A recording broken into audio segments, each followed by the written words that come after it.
Bonsoir à toutes et à tous et merci de rester fidèles au programme du soir sur New World. Bienvenue dans le décryptage. Pour commencer ce programme du soir, nous parlerons aujourd'hui de ce premier sommet Arabie Saoudite-Afrique et c'est avec notre éditorialiste Mamadou Diouf. Bonsoir Mamadou Diouf et bienvenue. Merci, bonsoir Guillaume. L'Arabie saoudite, à l'instar d'autres puissances, a convié les chefs d'État africains à un sommet sur son sol. C'est à Riyad, un sommet qui réunit ce vendredi des dirigeants des pays africains aux côtés des dirigeants saoudiens pour parler de développement surtout. Pourquoi l'Arabie saoudite convie-t-elle, elle aussi, des pays africains pour un sommet Arabie saoudite-Afrique? Ce sera la première édition de ce sommet. Est-ce qu'il ne faut pas poser la question pourquoi tous nos présidents acceptent d'aller chaque fois à un sommet où 54 pays vont aller en sommet avec un seul Un pays? seul pays. Bon, moi, je me dis c'est plutôt cette question-là qu'on doit se poser aujourd'hui parce que bon, ça a commencé par France, Afrique, on peut comprendre l'aspect historique, il y avait Ouais. tout un ensemble de choses dedans, mais de plus en plus, il faut se poser des questions. Pourquoi autant d'intérêt pour l'Afrique et quelle est cette façon bizarre, parce que moi j'appelle ça bizarre, de s'intéresser à l'Afrique en disant aux Africains venez, parce que c'est effectivement ce qui se passe. Ils sont Effectivement. partis à Riyad, c'est vrai que bon, il y a les pétrodollars en Arabie Saoudite, ils interviennent beaucoup dans nos pays sur plusieurs plans, mais ça pose problème parce que finalement, est-ce que c'est véritablement des sommets? Ou bien, est-ce que c'est l'Arabie Saoudite qui prend son initiative, qui se rend compte que les gens sont en train de se partager le continent africain, qui veut prendre sa part dans le partage du continent africain et qui fait comme effectivement les Russes, les Américains, les Chinois, les Français, Israël a tenté, ça n'a pas encore marché, la Turquie, mais tous ces pays ont fait leur sommet avec le continent africain. Bon, moi, je crois que c'est le continent africain qui doit aujourd'hui se poser des questions. J'accepte bien qu'il y ait un sommet entre l'Arabie Saoudite et l'Union africaine, par exemple. OK. Mais qu'on n'envoie pas 50 présidents là-bas, qu'on envoie un certain nombre de représentants qui portent des projets, des ambitions pour l'Afrique de façon générale, pour aller les discuter, parce que sinon, c'est comme si nos présidents vont, j'allais dire, que le en Arabie Saoudite, et quand vous regardez dans les sites officiels, chaque président dit qu'il va en profiter pour discuter, pour trouver Ouais. des accords de partenariat, etc.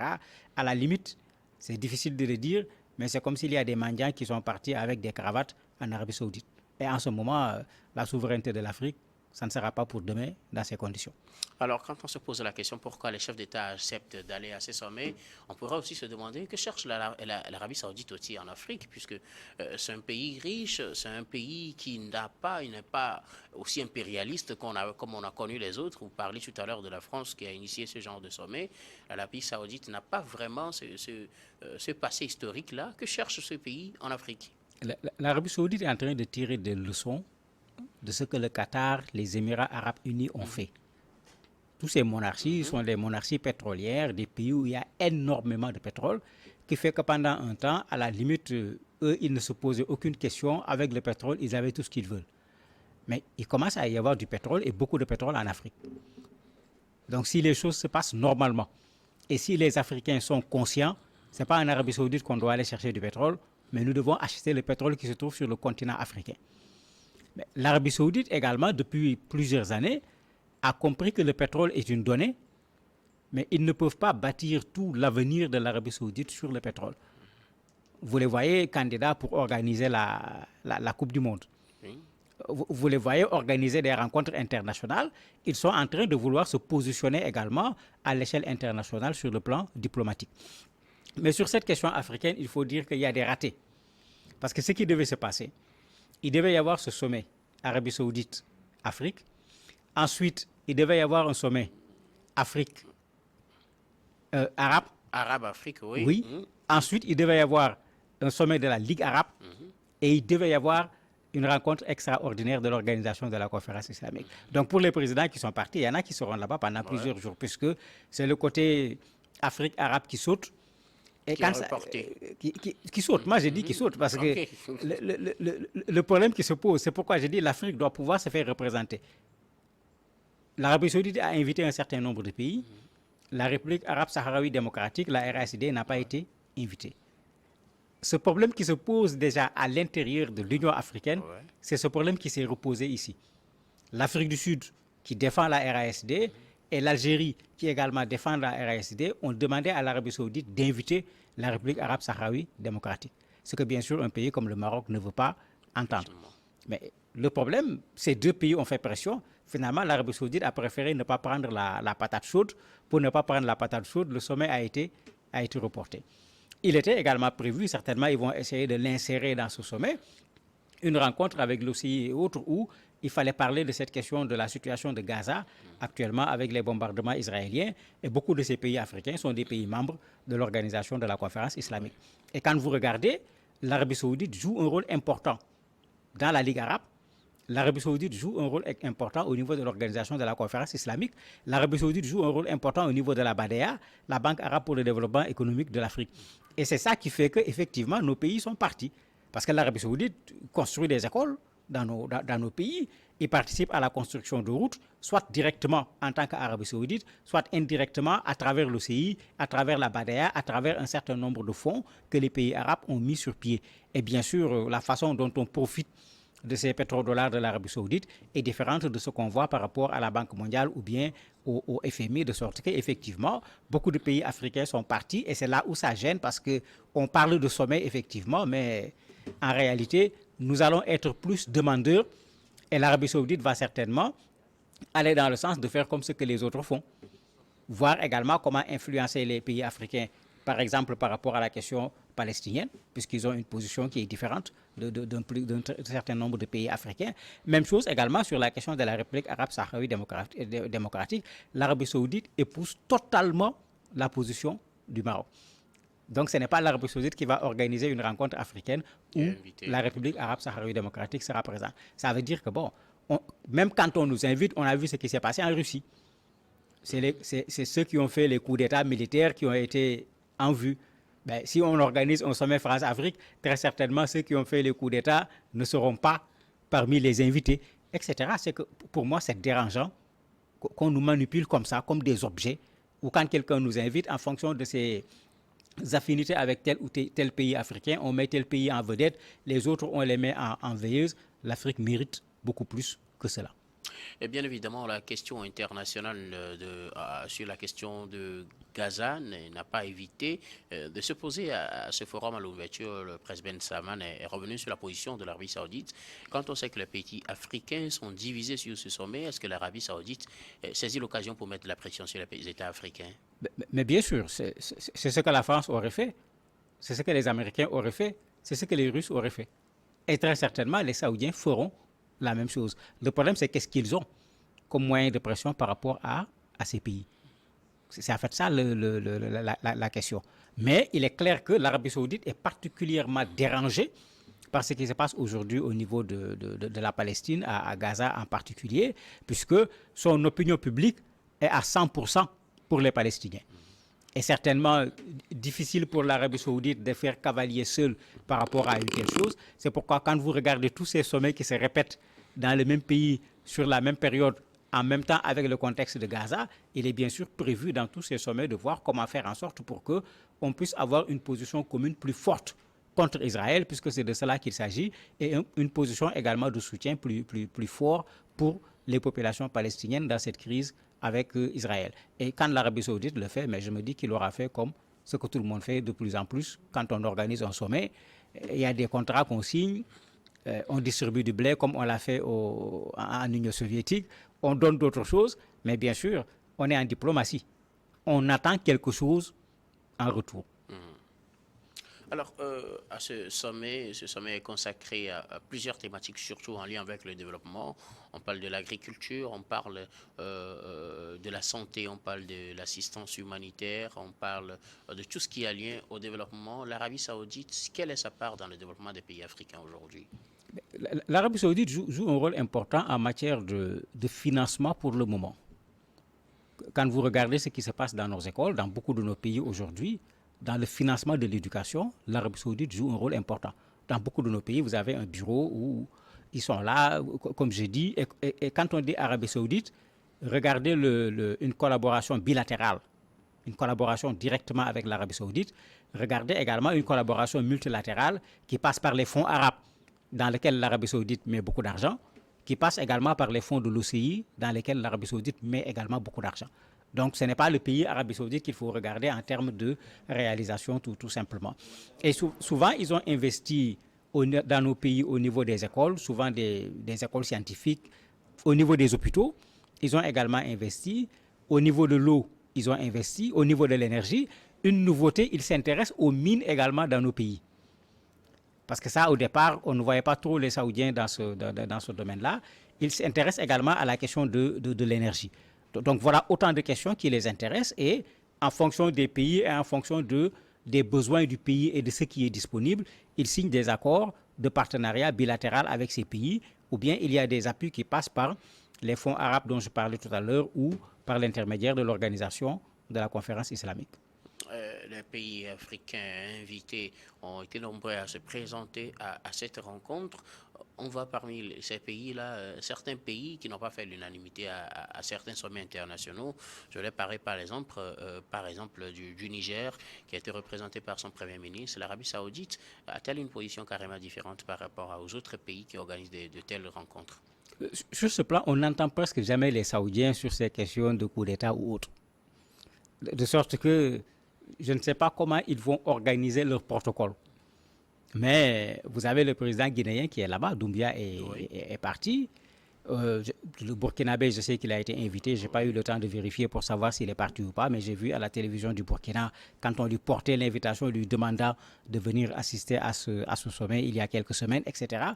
Ce qui va se passer, c'est pourquoi j'ai dit qu'il faut que l'Afrique se regarde un peu en face. Ces présidents qui sont dans un certain combat, si je prends le cadre de la CEDEAO en particulier, vont aller se retrouver encore autour d'une table. Qu'est-ce qu'on va faire? On va se bouder, on ne va pas se saluer, on va refuser d'être ensemble au niveau de la même photo, comme ce qu'on avait fait en Union soviétique, mais c'est l'Afrique qui devient ridicule. C'est ça aussi le problème. Et c'est pourquoi quand on nous invite à ces sommets, mais il vaut mieux qu'on essaye de voir comment mettre en place un tant soit peu de politique commune sur le plan économique, puisque c'est ça l'esprit de l'Union africaine. Un tant soit peu de politique commune sur le plan affaires étrangères, un tant soit peu de politique commune, etc. Pour que quand on arrive, qu'on soit en face plutôt d'un panier commun qui est présenté au nom de l'Afrique, au lieu que chaque pays se présente, on fait comme si on a reçu l'Afrique, alors qu'en réalité, on a reçu individuellement les pays africains, puisque chacun viendra après pour avoir son aparté quelque part et régler tel ou tel aspect qui l'intéresse, et peut-être même en profiter pour dire à l'Arabie Saoudite, en fonction du camp qu'on est, bon, il ne faut pas s'occuper de ces gens-là, ils viennent de faire des coups d'État, ce n'est pas de la démocratie, mais bon, je ne sais pas, quand on dit à l'Arabie Saoudite, ce n'est pas de la démocratie, quelle résonance ça va avoir, parce que l'Arabie Saoudite également, ce n'est pas une démocratie. Ben, vous voyez comment ça rend compliqué un sommet où des présidents africains arrivent, ils sont là, c'est eux qui devraient pouvoir faire pression sur les pays qui ont besoin aujourd'hui de l'Afrique. Pour que quand ces pays viennent en Afrique, qu'ils ne viennent pas en exploitant. Parce que c'est ça le problème aujourd'hui. Ils vont venir installer chez nous des usines. C'est l'exemple que je donne tout le temps. Ils vont venir exploiter nos mines. Regardez ce qui se passe quand nos pays publient les chiffres. Mais c'est de la fausseté sur le plan économique qu'on nous publie. Le pays va se dire, j'ai exporté en or 500 milliards par exemple. Tout le monde va dire bravo. Mais c'est la honte, ce n'est pas bravo. Parce que ce que ça signifie, c'est que vous allez écrire 500 milliards dans le produit intérieur brut du pays. Mais vous n'allez pas écrire 500 milliards dans le produit national brut. L'entreprise qui a produit part avec l'argent. Et nous, tu vois nos pays faire le malin, nous avons exporté telle tonne d'or qui nous ont coûté tant, alors que quand vous regardez, ce n'est pas le pays lui-même qui a exporté l'or, c'est une entreprise privée qui est venue investir et qui est repartie avec ses fonds. C'est la même chose qui se passe avec le pétrole. C'est la même chose qui se passe avec le gaz. C'est la même chose qui se passe avec nos mines. Mais quand est-ce qu'on va se développer? Quand l'argent produit par nos ressources naturelles bénéficie plus à ceux qui viennent investir chez nous qu'au pays où se trouvent ces ressources. Et c'est pourquoi vous les voyez très riches en mines, en énergie, en ceci et en cela, et ces pays restent pauvres parce qu'effectivement, l'argent ne reste pas dans ce pays. Mais ça, c'est dans l'intérêt de tous les pays africains. On doit pouvoir le poser sur la table, quel que soit le sommet auquel les Africains vont participer, en faire un principe, en faire une condition. Si vous voulez venir exploiter, vous allez vous mettre en joint venture avec des privés nationaux qui auront une part déterminée. L'idéal, c'est 50%. pour qu'une partie au moins des richesses reste sur place, et en plus qu'il y ait des transferts de technologie pour que la prochaine fois, qu'on n'ait pas besoin des gens pour exploiter les autres mines dont nous disposons ou bien les autres ressources énergétiques qui sont dans nos pays. Parce que tant qu'on le fera, on continuera à dire l'Afrique est riche, mais la richesse de l'Afrique profitera plutôt aux étrangers qu'aux Africains eux-mêmes. En quoi ces sommets profitent-ils au continent africain? Parce qu'on en a eu de toutes les sortes. Vous avez cité une panoplie de sommets qui sont organisés ces derniers temps avec le monde arabe et le continent africain. En quoi ces sommets vont-ils profiter aux Africains? Ben, quand on regarde ce qui se passe, si on reprend le sommet de la Russie, Poutine a décidé de donner du blé à un certain nombre de pays qui lui étaient plus proches, qui le soutenaient, qui l'ont même encouragé dans sa guerre. Il a décidé également de voir comment on va faire pour le commerce, pour faciliter un certain nombre de choses aux pays africains. Mais ça, c'est ce que j'appelle la poudre aux yeux. Parce qu'en retour, eux, ils cherchent à s'installer chez nous pour faire une exploitation qui leur rapporte tellement que ce qu'ils semblent donner gratuitement, c'est des miettes par rapport à ce qu'eux, ils attendent pour gagner au niveau de nos pays. Si on prend le cas de l'Arabie Saoudite, je ne crois pas que l'Arabie Saoudite soit exactement dans cette même posture. L'Arabie Saoudite est également dans un combat de leadership dans le monde arabe, dans le monde musulman, et surtout dans cet espace du Golfe. Il y a une véritable bataille de leadership aujourd'hui entre l'Arabie Saoudite, le Qatar, les Émirats arabes unis, l'Iran. Chacun est en train de vouloir s'installer. L'Iran également est sur les starting box au niveau des pays africains pour pouvoir prendre sa place, y compris dans les pays qui ont fait des coups d'État. On a vu le président recevoir plusieurs fois l'ambassadeur iranien au moins et parfois des responsables iraniens, puisque l'Iran également dispose de drones, de missiles, tous ces éléments militaires dont on a besoin. Mais en fait, les gens viennent vers l'Afrique plus pour chercher un marché que pour autre chose. Ensuite, quand c'est des pays en difficulté, les gens viennent vers l'Afrique pour un soutien sur le plan diplomatique. Rappelez-vous le balai croisé, le secrétaire d'État américain et ministre russe des Affaires étrangères sur le continent africain par rapport à la crise en Ukraine, où chacun faisait pression pour que les pays africains penchent de son côté. Mais c'est ça qu'on doit cesser. C'est quoi le principe chez nous? Mais il faut que les pays africains aient un principe. On s'offre aux plus offrants. Mais c'est plus grave, c'est grave en ce moment parce que ça nous met dans cette situation de contradiction où sur la crise ukrainienne, vous allez prendre une position, sur la crise palestinienne, vous allez prendre une position, sur une autre crise, vous allez prendre une position. Quand on va chercher la logique entre vos positions, il n'y aura aucune logique. Et c'est ce qui arrive d'ailleurs même aux puissances occidentales actuellement. Regardez par rapport à la crise en Palestine, bon, tout ce qui défendait un certain nombre de principes, on finit par se noyer dedans. Aujourd'hui, vu qu'Israël est allé très loin, pour ne pas dire trop loin, en faisant également de la barbarie, on est en train de revenir un peu en arrière en envoyant de l'aide humanitaire, en demandant ceci. Mais non, ça n'a aucun sens. Vous pouvez empêcher à quelqu'un de bombarder, empêchez-le de bombarder. C'est ça le principe. Vous le laissez bombarder, puis après vous amenez à... C'est pourquoi il y a un Palestinien qui a répondu, et j'ai bien aimé ce qu'il a dit aux gens, on n'a ni faim, ni soif, ni besoin qu'on nous aide. On a besoin d'être libre. C'est ça un principe. Et il faut que les Africains apprennent ce genre de principe-là, qu'on sache que nous sommes un continent. Nous devons faire l'effort d'être ensemble à travers l'Union africaine. Nous devons faire un effort d'être ensemble à travers cette zone de libre-échange qu'on est en train de mettre en place. Mais il ne faut pas qu'on laisse les autres venir profiter plus des Africains de ce dont l'Afrique recèle. Parce que c'est ça qui se pose aujourd'hui quand vous voyez les gens venir. Il s'agit plus d'être celui qui va profiter le plus. Les Chinois ne sont pas meilleurs que les Russes. Les Américains ne sont pas meilleurs que les Français. Les Turcs ne sont pas meilleurs que les Saoudiens. Personne n'est venu ici sans mettre son propre intérêt au devant. Maintenant, c'est nous qui faisons les yeux doux parce qu'en venant, ils nous ont offert je ne sais pas quoi. Mais comme je l'ai dit tout à l'heure, ce qu'on nous offre par rapport à ce qu'ils nous prennent, c'est vraiment des choses qu'on ne peut pas comparer. Alors, Mamadou Diouf, nous arrivons pratiquement à la fin de cet entretien. Que retenir de ce premier sommet Arabie Saoudite-Afrique? Il faut dire que l'Arabie Saoudite est en train de vouloir se repositionner à l'échelle internationale. Rappelez-vous que l'Arabie Saoudite est en train de se détacher un peu des Américains. C'était un peu des inconditionnels des Américains. Aujourd'hui, ils se sont rapprochés de la Russie. Vous voyez ce qu'ils créent comme crise à l'échelle mondiale par rapport au pétrole. Ils se sont rapprochés des BRICS, ce qui n'est pas le cas des Américains, mais que les Africains tirent la leçon. Vous voyez les Saoudiens qui ont compris qu'il n'y avait aucun intérêt à être alignés quelque part, qui sont en train de se détacher de leur alignement, qui sont en train de multiplier leurs partenariats. Mais il faudrait que nous, qu'on le fasse de la même façon, mais qu'on le fasse surtout dans le sens des intérêts de l'Afrique et des Africains.